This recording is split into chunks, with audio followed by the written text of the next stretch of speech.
በፍጹም እንደውም በዚህ ሰዓት ካንተ በላይ የማምነው ሰው ያለ አይመስለኝም። ግን እባክህ ደግመህ እንዳትሰብረኝ፣ ምክንያቱም ከዚህ በኋላ ከተሰበርኩ ደግሜ የምጠገን እንኳን አይመስለኝም። መቼም አልሰብርሽም ማለት እንደዚህ ከልክ በላይ ያፈቀርኩሽ ያለሁት ለራሴ ሰለሁ። ምክንያቱም ያንቺ ፍቅር ነው እንደዚህ እንድበረታ ያደረገኝ። ከመቼ ወዲህ ነው ደግሞ እንደዚህ ልብ የሚያቀልጥ ንግግር መናገር የጀመርኩ? ከአንቺ ጋር መዋል ከጀመርኩ ልበልሽ።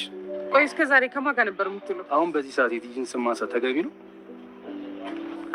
ኧረ እባክህ ረሳኸው እንዴ? ውጭ እኮ ነው ያለ ነው። እኔ የምልህ የሆነ ነገር እያሰብኩ ነበር። ምንድን ነው እሱ? ቅድም ሳሚን እንዴት እንዳገኘው ስነግርህ ልብህ በጣም ተነክቶ ነበር። በእውነት ያ ልጅ አስገርሞኛል። የአንቺን ብቻ ሳይሆን የኔንም ህይወት ነው የታደገልኝ። ግን ከልብህ ነው አይደል እያወራህ ያለው? እውነቴን ነው። አግኝቼ ባመሰገነው ወይ ይቅርታ ብጠይቀው ደስ ይለኛል እያልኩሽ። የእውነት እውነት አንተ በጣም ልዩ ሰው ነህ። እና ቆይ ለምን እራት አንጋብዘውም? ማለቴ እሱንና ሉሲ። እሺ ካለሽ ደስ ይለኛል። ከምርህ ነው? ምንድን ነው አስሬ ከምርህ ነው? ከምርህ ነው። በቃ ከዚህ በኋላ ነገሮችን በፍቅር ነው መውሰድ እንፈልጋለን። በቃ አጋጣሚዎች አገናኝተናል። ከዚህ በኋላ ከእነሱ ጋር ፋሚሊ መሆን ነው ፈልግ። ግን ያን የተረገመ ዶክተርና ትጂን ያካት እንደው ምን አባቴ ላድርግ? በወጡ ሁላ ደስ ይለኛል።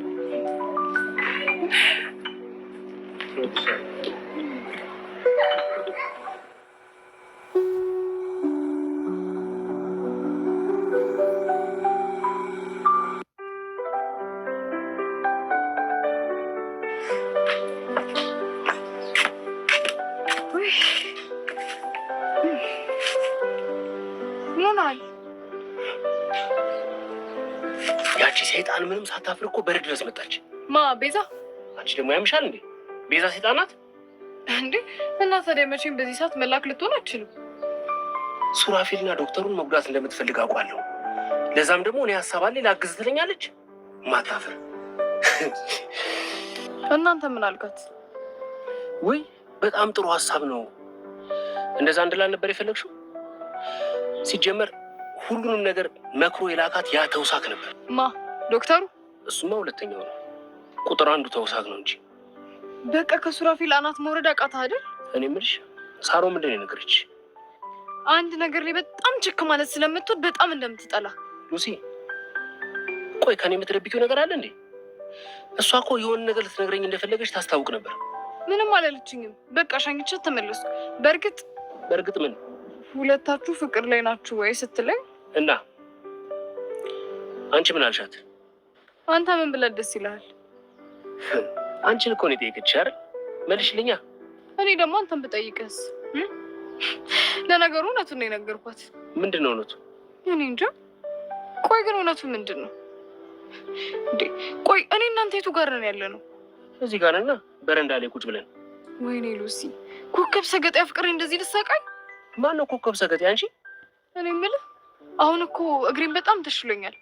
ማታ ወተን እራት አንበላ? እሺ ቆይ ቤቱን እራት ማን ይብለው? ሳሚ ደግሞ በቃ እሺ እንበላለን። መጀመሪያ ግን ለሳሮ ልደውላትና እነ ቤዛ የት እንዳይበሉ ልጠይቃት አይሻልም? ሂድ ወደዛ ሙልፋጣ። በቃ ተዘጋጅ።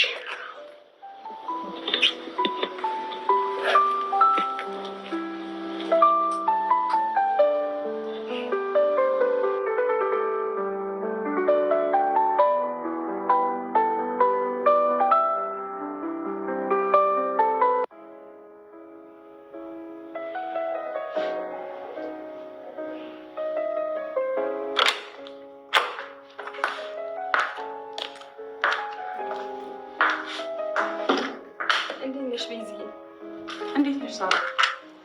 በሰጠሁሽ ብር የምትፈልጊው ነገር ገዛዛሽ? አይ ልጄ ትቀድማለች ብዬ እኮ ብሩን ላክስቴ ላኩላት። ልጅ አለሽ እንዴ? አዎ የ5 ዓመት ሴት ልጅ አለችኝ። እና ቆይ ይሄን ነገር ለምን አልነገርሽኝም? በእውነት ልክ አልሰራሽም። እሺ ቆይ አባቷስ?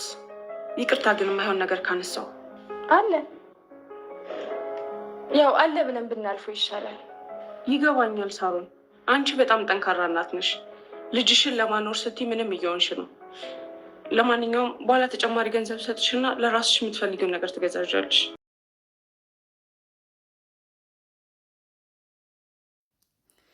ሰላም ሰላም፣ ጤና ይስጥልኝ ውድና የተከበራችሁ ውድ ቻናሌ ቤተሰቦች እንዴት ናችሁ? ደህና ናችሁ ወይ? ሰላም ነው አለው። እግዚአብሔር ይመስገን ሰላም ነኝ። እንዴት ናችሁ? ደህና ናችሁ ወይ? ሁሉ ሰላም፣ ሁሉ መልካም አለን። ደህና ነን፣ ሁሉ ሰላም ነው እኛ ጋር።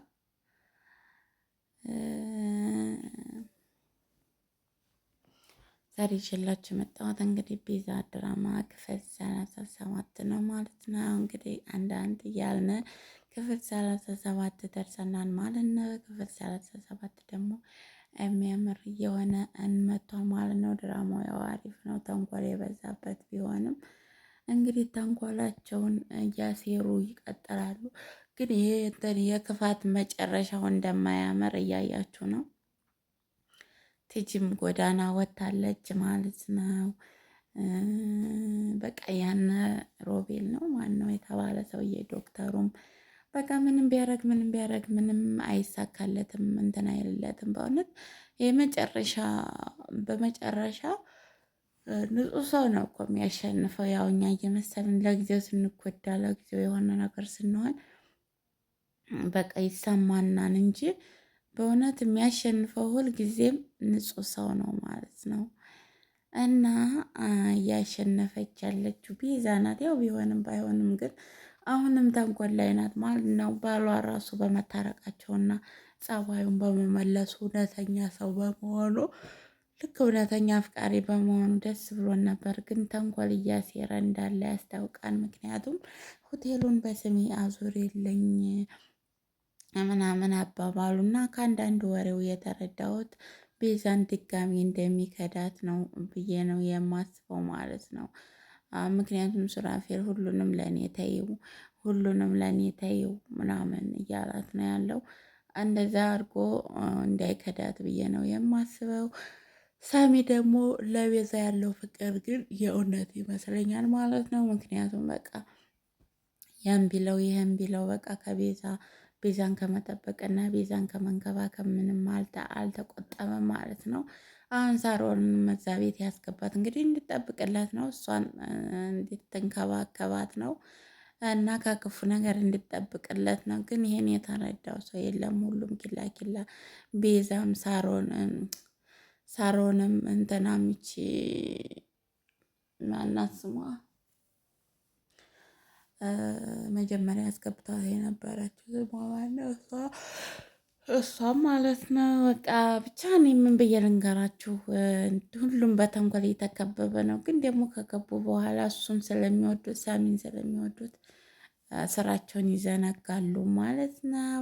ለማንኛውም በተንኮል ሳይመጣ ሱራፌል ባሏ ምርጥ ሰው ሆኖ እየኖረ ነበረ።